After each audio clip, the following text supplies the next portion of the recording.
Hello, I think we're live. This thing's on. Uh, welcome everyone. Uh, 142. Yeah, it says 142.47. yeah. Yeah. So welcome everyone. I'm Armen from Certora. I'm a technical account manager. Today we have our founder, Mooly Sagiv. Uh, Mooly, why don't you introduce yourselves for those that, I'm sure everyone knows, but just go for it. Yes, I'm Mooly Sagiv. I am an Israeli computer scientist. I have worked in this field for many, many years and worked with many outstanding people. I love working with people. I love science. 7 years ago, together with Shelly Grossman, we started Certora in order to industrial formalize formal verification. And I'm excited to be here. And also next week, I'm going to talk about some things more technical. I'm excited about telling you about new things and old things that happen in formal verification.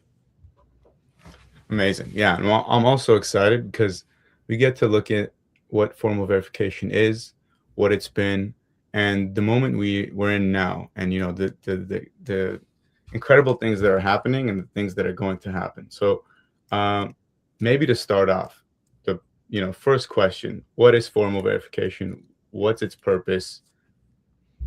Yeah, Yes. So formal verification is the science of proving that something is wrong, is right, or disproving it, but mathematically. And the idea is that you have a program or artifact or a system, and you are trying to prove that the software or the system behaves as expected. So of course you can think of bug finding, but this is the alternative to bug finding. It's a bug finding that allow you to show that you have no bugs in your code. So this is the idea is that it's complementary to testing. You can think about it in some way similar to testing, but it's exhaustive. It's provide a mathematical proof that the bugs, even the bugs that you didn't even consider to believe they don't exist. So it's somehow showing that your program does not even have unknown bugs. I know it sounds confusing, but usually when testing, what testing does, it finds a known bug. This is actually exactly showing that it prevents unknown bugs. And sometimes people also use it to find new bugs in code or in systems. yeah, yeah. It took me a while to kind of wrap my head around this idea that because like you tell someone, oh, it's mathematical proof, and they're like, what? Some people understand math, some people don't. The word math kind of plays the key thing here. It's like you define some system, and you're able to prove things. You're not just testing or examples or scenarios. You look at it like a formula, and you could say something concrete about it. Um, Exactly. So think of like, thank you for clarifying. Think of a mathematical theorem that you learn about. Okay, there's a theorem that says something about in geometry. Okay, if you take two numbers and you add and you get another number. So this is the same thing that we do, which you learn in high school about mathematical theorem. This is mathematical theorems about code.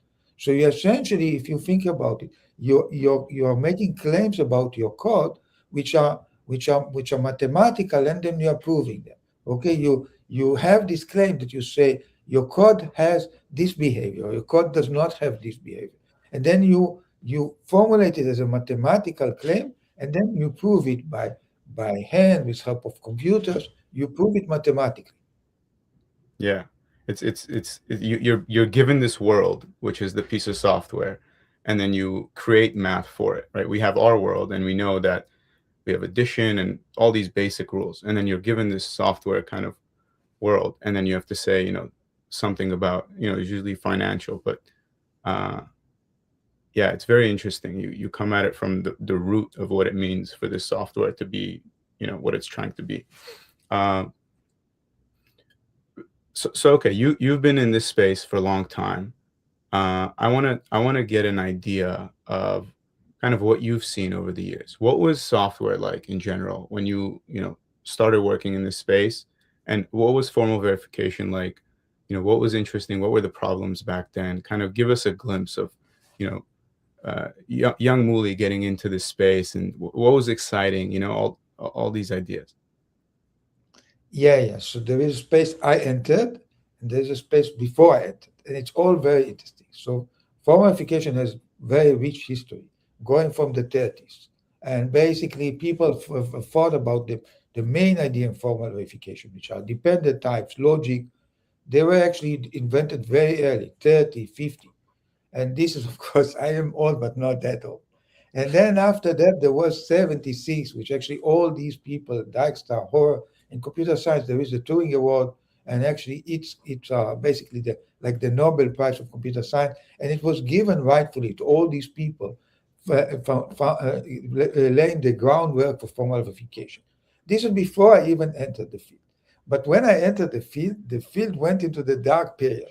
Everybody, when I entered, everybody was saying there was an article which actually started before I started in 70.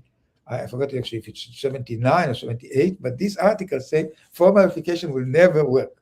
And this is where I entered the field. So I entered in the dark area. Like if you guys know about AI, it's very similar. So this is I started formal verification where it was in the lowest point. Okay.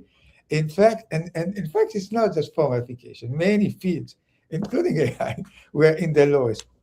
And software in general, it was very tricky. I started, there was no internet. The things were very tricky. At this point, I started learning in a programming language C, which became popular in universities. But the world of software was very basic. And in particular, there were no tools for formal verification. It was basically a concept.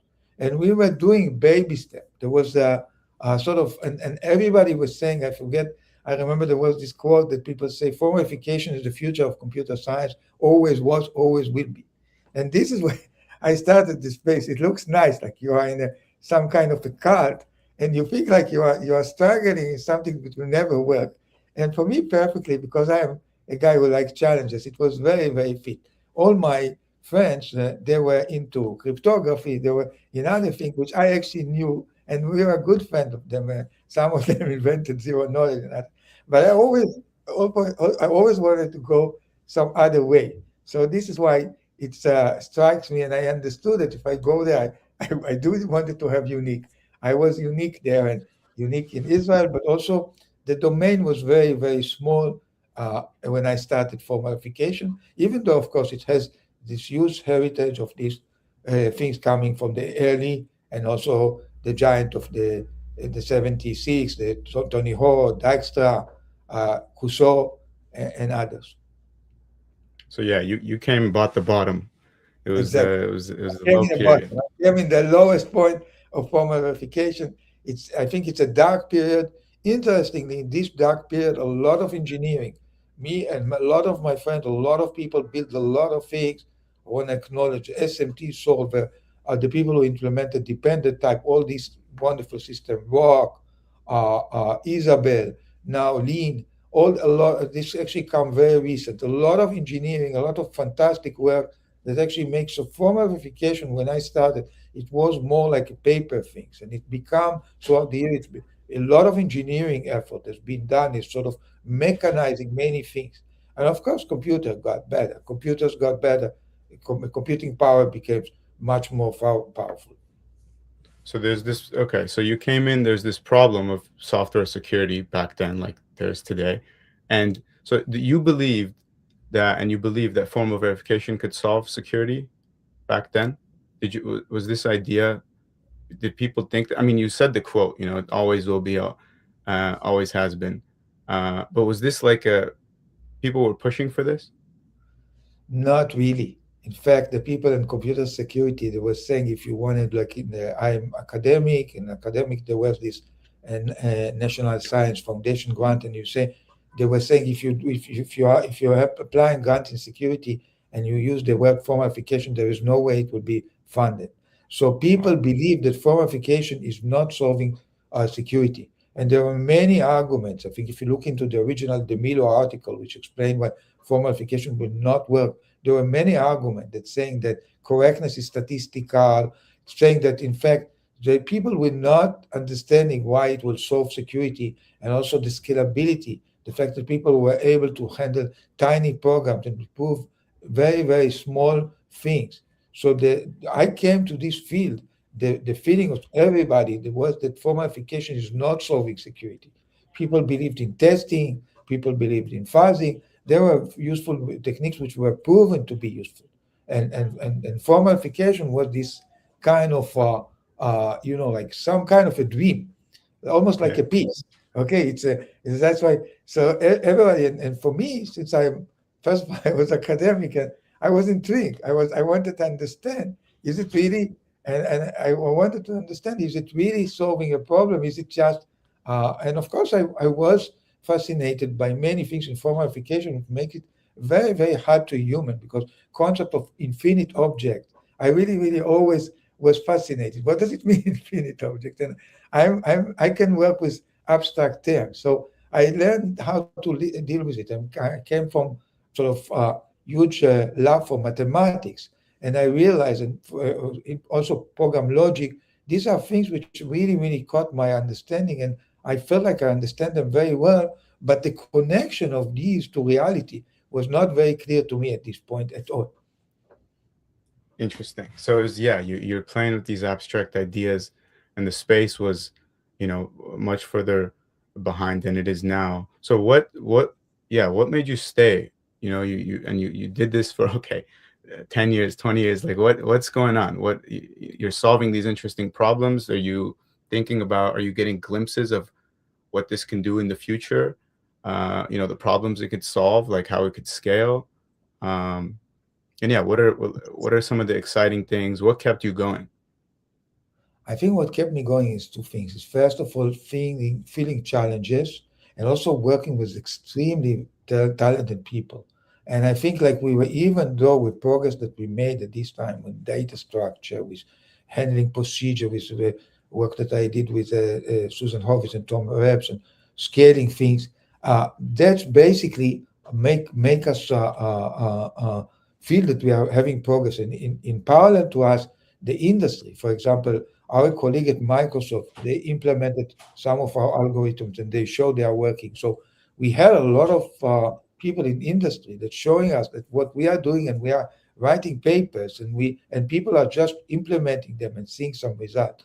So we had a lot of encouragement coming. For example, the Microsoft project on device driver, Facebook in Fair, a lot of people actually in industry showing the impact of formal verification. And one by one, I think the thing which happened, even like before the LLM, like 10 years ago, it's interesting, NSF changes. And NSF in the last 10 years, if you want to be funded, you say you're using formal verification. So in fact, the science it became fair. It was very, very negative, but once it showed these positive things, it became, it's a fair argument, and I think it also happened to AI. There was one reason why I was not there, but maybe one reason why the formification, the early days failed is that there was a lot of hype and it was not delivering yet. And I think it's the same for AI. So people were frustrated. People were saying, "Why have you tested this code? It should be only formally verified." But and then Knut came with the nice quote that I don't trust it. It only was formally verified. It was not tested. So I think the issue that we were the people before they were arrogant, and when we came in the bedtime, we were working. We were doing some, I think, cool work academically, but in parallel to us, the industry is so good. People in the industry are adapting things even when we are not very mature. And they ended up doing ingenious ideas. So I ended up seeing people taking things that my colleague and I develop academically and implementing them in beautiful way. So this is actually a very good feeling of us. And also a community, as a community, we have conferences, and we have conferences. Actually, we could get going. And for me also, it was very rewarding. During the years, I worked with a lot of very, very excellent graduate students. And every time I had an idea whether it's right or wrong, they ended up actually improving it in such a great way. So it was very, very satisfactory from an academic reason to see all the things that are doing in formalification. So for me, even though the industrial impact was low, the personal satisfaction was very, very high. Very interesting. So you have this glimpse of like what the future could be, that kind of like the forefathers, were very sure it would happen very quickly. And at the moment, it looks like it's never going to happen. But, you have these interesting problems, you're working with the smartest people in the space, and you see little baby steps, right? You see it go in the real world. You solve this problem, you know. I imagine, yeah, you keep tying back to that big idea of like this could really solve it all. You know, like we can guarantee software is secure. Like all this stuff, you know, that we're building, you can just prove that it's secure. Um, Very interesting. And yeah, well, so you saw some breakthroughs. I guess the stuff that the interesting problems you solve, the smart people you work with, maybe it's a bit technical, but then yeah, seeing it in production, these were like the kind of the interesting moments. Um, how would you compare it to today? Like, you know, you've seen, yeah, hypes come and go, and you know, like you've shipped things in production, you've figured out problems that nobody else has figured out. You've worked with the smartest people. Is the moment today different? Is it unique in some way than all the things you've seen? And if so, how? It's completely different in two major aspects. And I've seen a lot of progress in form verification, but I think in the last few months, actually, maybe in the last year or two, we are seeing very, very different things in Certora and other teams. I think there's sort of two things that come to play which are equally important. The first thing is that, and this is what happened to us in Certora that we did not have in academia. In academia, we were working in an isolated domain. This helped us because we were challenging by the scientific and algorithmic problem, scaling form verification to larger system, understanding what to verify. This is one thing. But what happened to us to Certora, which is unique, we are not just people who are expert in form verification. We are combining three expertise which are good. We are expert in form verification, we are expert in engineering, and we're expert in security. And we think the three of them together that we are not very good engineers in the academia, and we did not know how to build systems which are working. And also, we didn't understand the risk. So we didn't understand. So now, in Certora, and of course, we are motivated by our client, the security is there. So I think form verification, security, they are friends. And I think when you are writing property, or when you are specifying the biggest challenge in form verification, I'll talk about it next week, is the formal specification or even the informal specification. Understanding what your system had, what property have. And there's some joke that said that formal verification is making sure that your code and the spec have the same bugs. But this joke has something true to it. The idea is that the quality of formal verification, it really depends on what you specify and what you prove. So the biggest problem, and here, this unique domain where people with security background are talking with formal verification and with engineers. So that's very unique. There are other things which I'm sure it happens in other sciences, including in mathematics, in others, that LLM are changing things. Formal verification, if the people that invented formal verification in the 70s or the 30s, if they knew about LLM, maybe they actually, so the idea is that even though the LLM is changing things dramatically in form verification. First of all, it's making form verification necessary because the fact that you have this LLM model, even that if these are LLM or finding bugs in mathematics, so there is a need of proof when you have a proof, then assuming the proof is right, the LLM cannot find a bug in it. Okay, of course, if the LLM find a bug in the proof, we can fix the proof. But if the proof is something which is based on mathematical theory, which is well understood, it cannot be broken. So LLM makes formal verification necessary. LLM also make formal verification easier, much easier in so many ways. First of all, formal verification is computationally hard, and LLM helps you in the computational problem of formal verification. Second, LLM help you with the hardest problem of formal verification, which is formal specification. Nobody wants to write formal specification, and LLM helps you there. And actually, maybe the most interesting that we have seen it in Certora, one of the biggest value of form verification, which observed in the hardware industry and others, is finding bugs. So basically, we are trying to prove a theorem by a computer, and the computer actually show you a diagnosis of this bug. This is sometimes very hard for human. Even in Certora, we had a tool running and finding a bug in the code, and we don't understand the bug. We have to ask the developer. Sometimes the developer doesn't understand. So LLM can take the output of the formal verification and make it easier to understand. And we are seeing it. it's interesting. The LLM is actually replicating smart human in understanding. So basically, diagnosing a result of form verification. You ran a form verification tool, say our tool or others, and you are trying to diagnose the result, and you can use LLM. You say, what is this bug that the Certora prover or other prover are saying? And it will actually tell you. So to summarize, LLM makes form verification necessary, also form verification much easier. And we are seeing other companies who are exploring that. And we are seeing, in particular, tools like Lean is making it much easier that you can, if you have an idea, you can throw it on Lean and get a mathematical proof. Or tools like AutoProver, you have an idea and you can get either mathematical proof or you can even find a bug in it. And you can apply Daphne, you can apply Verus. There are other tools which are based on constraint solving that you can automatically find a bug from your even informal specification and informal description of the system. Very interesting.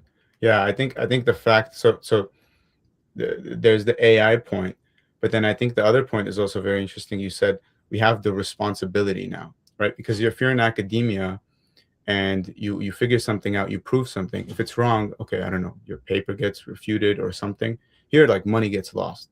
So there's a lot of ideas of, oh, we can use this. This is like a nice solution, but now we're forced to take the best ideas and make them work, and then real money goes on chain, and it's protected by these ideas. So if you're just being too academic and not thinking about the security enough, then you might miss something. And we have that responsibility.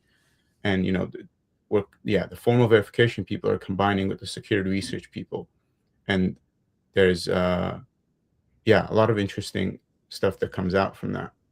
And then the LLM makes it all possible. I mean, to go back to that first point about how when you're formally verifying code, you're like inventing the math for this software world, and the software was just created. It's like a new world, and you have to invent the math and prove that it holds. And now the LLM, we're seeing it figure out stuff in math, and it helps tremendously with this, formally verifying code. And then, the amount of code generated by these guys, these agents, is incredible and needs to be secure. Otherwise, you're in danger. And I think you touched this a bit, but the LLM's so great, right? It's able to figure out new math. It's able to uh, break the Jacobian conjecture, right? It's able to do all this incredible stuff. How does it pair with formal, and like why can't they just thoroughly test, or like be very sure, or and what kind of framework do you need for it to be able to be sure about the security of code, right? Because the LLM is generating the code and then it needs to formally verify it. Why can't they just generate the code correctly from the start? Like if it's going to keep improving, can't that happen? And what tools does it need to be able to like be sure that the code is secure? So I think, of course, LLM gets better all the time, and the statistics get, but although it's not even clear because the LLM is non-deterministic. You run it twice, you get different results.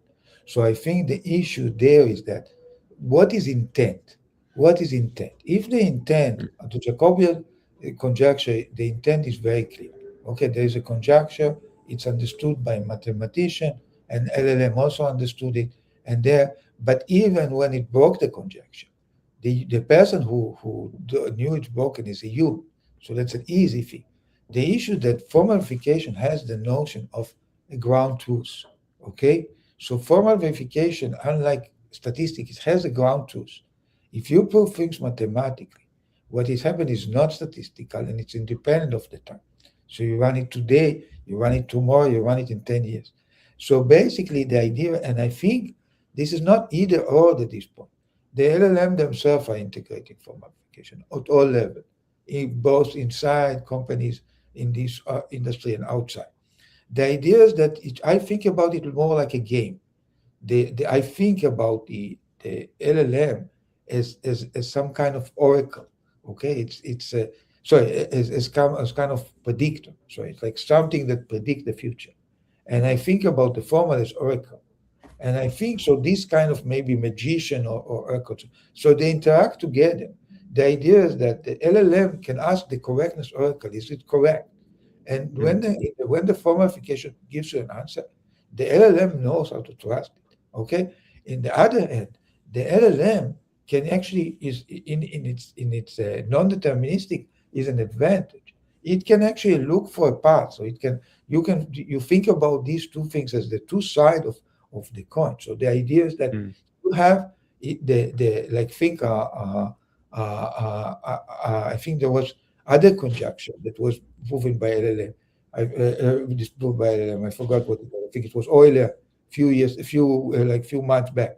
But then they had to go to my colleague Noga Alon and ask him if it's right or so the LLM and so the LLM plays the role of a human. Sorry, the formification plays the role of a human of and it's a human which never make mistake, or maybe another analogy is a pedantic lawyer in some sense. mm. So LLM like formification is like a pedantic lawyer. Okay, it's somebody who Interesting. never makes mistakes, and of course with tools like Lean we have this notion of truth, so we can formulate things. Whether so the idea is that with I think we are living in a world that most software will be written automatically, and that's my feeling. So therefore, formalification will play more important role even because the notion of intent, and of course, think about the other way around. When I started computer science, the biggest value of computer science was coding, and this happened for many years. Basically, if you were a smart coder, you will make. Since I even was an undergrad, if you're a smart coder, because coding was so hard, you'll get a lot of money. Okay, this was the case uh, until very recently. But what happened now? If you have specification, informal or formal, you have an advantage because the LLM can do so many good things with specification. So what I say is that if we gather now, maybe the asset used to be that the asset of the world is code, the asset of the world becoming specification, maybe informal versus formal, because once you have a precise definition of Unix, when I started software, I remember we were reading this Unix system 5, it was horrific. Every week the instructor would go on this C code that nobody understood and we fall asleep. But the idea is that we don't need to read all this C code. We can actually look at the spec and we can generate the system 5 from the spec. So having spec or even having a formal spec, it's a huge advantage in the new world of generating software. And Yeah, I the believe also intent. hardware intent exactly. Yeah, The knowing what you formal want. It's very interesting. You have the ultimate verifier, and then you have this creativity machine that can kind of just keep guessing, or like, it's smart also, and it could just keep going. You just need to figure out what the verifier should verify. Just what do you want, right? And the person that knows what they want in the most clear way is at the advantage now, where before, like, it was all about the guy implementing intent, and like, yeah, it's an idea guy world, and you need the verifiability. So then, this LLM's creativity doesn't blow up and create, creative bugs. Uh, Very interesting. So, okay, maybe tell us a little bit about, yeah, how. So how does this solution work? What are we building with AutoProver? How is LLM, how are AI and formal verification coming together? And what does it unlock? What does it unlock for people building software and yeah, for developers? Right. So AutoProver is not limited to formalification to start. It's also finding bug and tests and other things. So you should try AutoProver even if you are not a believer in formalification. But for those who believe in formalification, we look in formalification as sort of three steps. The first one is understanding what the system wants to build. This is the hardest by far. This is AutoProver can help you a little bit here, but this is the hardest, understanding your intent. This is actually very hard for everybody People used to say you need PhD. I believe PhD is not necessary, not enough. You need to understand how the system behaves. That's the first part, is the heart. And then there's two other parts that AutoProver does a major job. What are the two other parts? One part is going from informal to formal. This is hard. This is hard. This is hard. It's an LLM can help you there, whether you're using our language or other language. We think that, and there are mistakes that you are making in this process. Of course, the formal specification languages get better, but there's always mistakes, and it's almost like coding, but it's a bit different. You're coding the specification, you're coding the desire, but you need to have it because there's always a gap between the informal and formal. So AutoProver closed this one gap, which is going from informal to formal. This itself is very interesting because once you go to formal spec, you can actually use testing. It's not just for formalification. Once you have a formal spec, you have the advantage. The other thing that the AutoProver does, which is interesting, and it's very hard too, from the formal specification, check that the code that has to the formal spec. So this is where we build Prover and Lean and others are there. But AutoProver does something much more than these tools by us and others. It tried to change the code and change the spec so that it's more amenable to formal verification. The idea is that we know that formal verification, even when you have the complete spec, it's a very, very hard mathematical problem. Okay, so if you're using tools like our or Verus or based on SMT, there is a problem of computational, that basically the tool, you have a very complex arithmetical formula, and the tool is unable to come with a result. If you look into tool like Lean, they have different ways, but then they have this complex theorem they are coming about. And these theorems are hard to scale when you are running on complex systems. So in both cases, LLM can help, and LLM already helping, because LLM, with this optimistic view, it actually can direct the formal verification to the right path, either to come with a mathematical proof or to come with a bug. And AutoProver integrate all of it, and it also integrates something very interesting into the loop, which is the user feedback. Because no matter what, big part of the cost of formal verification is the human aspect. Okay, and this is a huge aspect. We have seen it, like the Certora project is one of the most interesting projects in formally verifying complete operating system, but this took many years of many excellent people. So AutoProver is trying to get this gap. He's trying to close this gap. He's trying to make formal verification, and instead of years, it's amount to weeks, maybe hours. Also, another thing that AutoProver is trying to do is to make this more repetitive process. When we started Certora, our client always telling us we're gonna go and verify your system last. We always wanted to verify your system first. And we want to also, in particular, when you change the code, you want to be able to quickly change the specification and the proof and check that they basically check every time you integrate it with your CI and see that actually it behaves as well.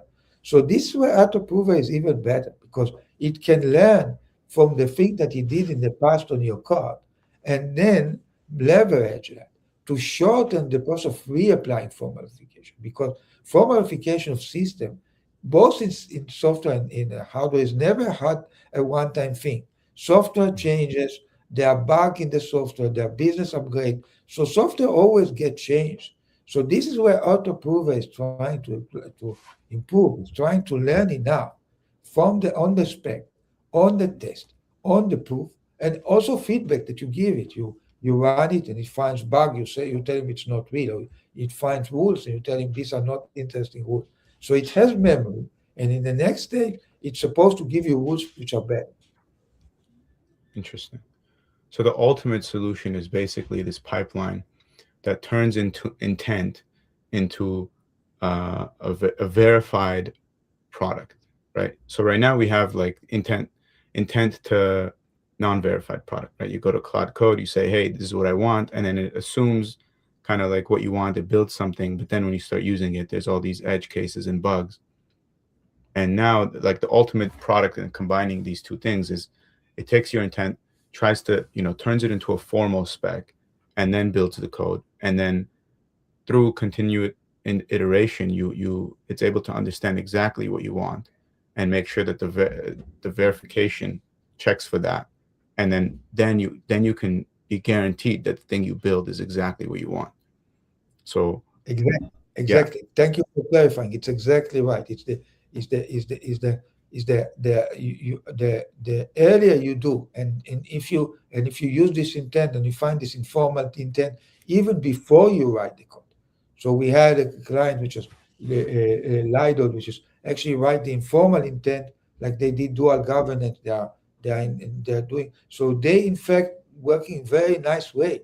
They spend a lot of time in writing the informal intent in a very good way, so that tools like AutoProver can convert to the formal intent, and then from the formal intent they can go to the core. So the idea is that the better, and in fact, one of the things the AutoProver does first is try to improve your informal intent, and it basically makes the informal design sort of, we call it formal verification ready. So the idea is that once you have that, you can go to formal spec. Once you have a formal spec, you can go to code. interesting. So it even helps you figure out what your intent is. It might even like ask you questions like, what did you mean? What do you want? Someone has to figure out ultimately, what you want. And yeah, you kind of need, sometimes you need to pull it out from the human, I guess. Exactly, exactly. But what we want to do, we used to do it at Certora. We are a service company. We do it in the audit. But ideally, you don't want to do it in the audit. You want to do it earlier. You want to do it Yeah. automatically when the developer is even thinking of an idea before they even, she or he, write a single line of code. What did you mean here? What did you mean here? Is that what you mean? And understanding this, that's what you want as early as possible. Yeah. In a mathematical way. Uh, Very interesting. So, uh, we have one question here and we're getting close to time, but yeah, I think, we got a peek into kind of the world of software, how it's evolved and how ultimately it's going to be secured. Uh, and yeah, I think it was very interesting for me, and I hope for listeners, to learn like where this space has been, where it's going, all the things that have come and gone, and why this moment is special. I think it is very interesting, and it's yeah, two worlds colliding, and hopefully we get a better world in the end. Um, so we do have one question here from Sergio. And let me see if I can put it up here. So I think he wants to understand, you know, if you want to be a formal verification engineer, yeah, what are the tools? What's the stack? What minimum level do you need to be able to do this work? And yeah, how can you be sure that you're qualified to be a formal verification engineer? So I think the answer is that you need to understand how to apply formal verification, and I think the for at this point it's fairly, we have a lot of document in Certora and others.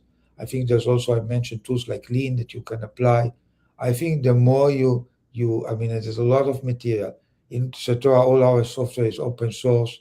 AutoProver is also open source. I think that ideally what you want to do, you want to work with Certora. Certora is a huge service, so we look into, you look into some of the audit or formification report that we have done. For example, we recently published the formification of RVV4. It's a huge success for formification. I don't know about a lot of cases that formification was able to verify a system, which is so interesting. So you can read it and see if you understand it, if you like it, or obviously if you find a bug in it, you're going to get a very good, a nice job for us.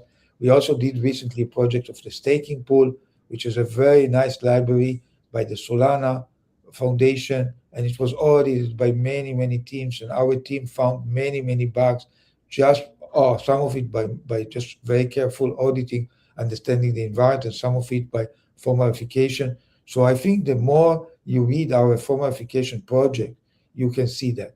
And you play with our tools, you play with other system tool, you play with I mentioned Lean or Verus or a lot of other tools, and then you can apply.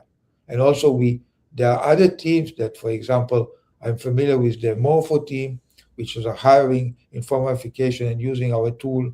So there are other teams which are our client and are hiring informal verification. I think at this point we will see a lot of protocols in DeFi and others that care about security and form verification, and they want to hire people inside. So either you apply to us or to our competitors, or you can also apply to our client and basically work with directly with client doing form verification using our tool or others. Amazing. Thank you. So yeah, we're close to wrapping up. If anyone has any other questions, post it in the chat, in one of the chats. I think there's a few. And yeah, AutoProver is live. Go try it out. I think it's app.certora.com. And we have more content coming on AutoProver and technical deep dives into formal verification, the various methods of formally verifying things. Yeah, so stay tuned on X. And I think there'll be another Luma event as well for next week when we go more in depth and talk about the technical details. And yeah, more AutoProver content coming and examples and how to use it and all that good stuff. So I don't see any more questions. So I think we can wrap here. Mooly, you have any last words? Of course, in the world of crypto, I should say stay safe. I also want to say what I did say last week in the Solana interview, that I believe, and I know a lot of people are scared in Web3 and other domains. I believe that LLM is very, very good for code security in the long term, and form verification both are very good. I think we are seeing a web which is very shaky because every day we see LLM breaking a new thing in our life. I think it's a temporary thing. I think my feeling is that security, and I'm not just talking about the thing that form verification. I'm thinking about social engineering, tech. I'm thinking of all the tech. I think that we are living in a scary world. When I started, when there was no phone, so I think I'm coming from a different period. But I think eventually, with form verification, with LLM, we're gonna go to a more secure world, and we are seeing that a lot of this thing, in particular, what I find challenging about formal verification, I think that's very interesting, is that it's intimate. It's basically, it makes your brain think, and it's intellectually inspiring. And I think LLM also is intellectually inspiring.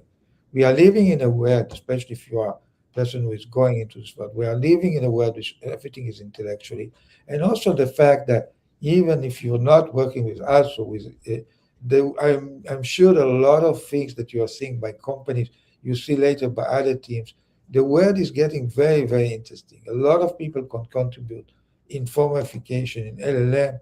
You have many mechanisms. And what I like about form verification, I already mentioned, is the concept of specs, specification. And I think the concept of specification is intriguing. I encourage you to look, I don't know, into whether you are wrote a software piece or you're writing something, try to think about how you explain from somebody from outside what it means to do, because not everybody know what's a good formal specification. My definition, which is of course very boring and mathematic, it must be complete and concise, in the sense that it's an elegant, probably. And elegant is very not very defined. If you come with a specification system of 5 lines, with 5,000 lines, it's probably not great. But if you come with one liner that explains, I don't know, I want to go to poetry, but if you come with one liner that explains a complex system, that's a beautiful understanding. And with LLM, without, I think that's, so I encourage you to think in this way. And I do think that in the future, we are going to a bright future. I'm very optimistic about the future with form verification, with LLM. And thank you, Armen, for Amazing. hosting me. What a great way. Oh, thank you, Mooly. This is yeah, great pleasure. Thank you all for listening. Yeah, look out for more stuff from us. Thank you.